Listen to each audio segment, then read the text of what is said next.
Digha railway स्थानकाचं काम पूर्ण होऊनही राज्य सरकारमधल्या बड्या मंडळींना वेळ नसल्यानं हे स्थानक अजूनही उद्घाटनाच्या प्रतीक्षेत असल्याची टीका ठाकरे गटाचे आमदार आदित्य ठाकरे यांनी केली। पण आदित्य ठाकरेंनी ही टीका निव्वळ श्रेय घेण्यासाठी करत असल्याचा दावा सार्वजनिक बांधकाम मंत्री रवींद्र चव्हाण यांनी केलाय।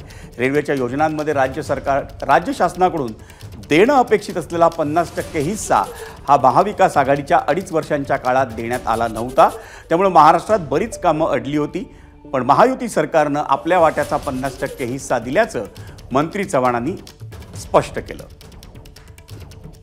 खरं तर एखादा प्रकल्प ज्यावेळेला पूर्णत्वाकडे जात असतो त्यावेळेला एक पद्धत सुरू झालेली आहे। काम ज्यावेळेला पूर्ण होतं त्यावेळेला कुठेतरी श्रेय कोणाला मिळावं यासाठी श्रेयाची लढाई हे प्रत्येक जण करत असतं आणि त्यामध्ये कदाचित आता आदित्य ठाकरे पण उतरलेत का असं मला वाटायला लागलंय। एबीपी माझा, उघडा डोळे बघा नीट।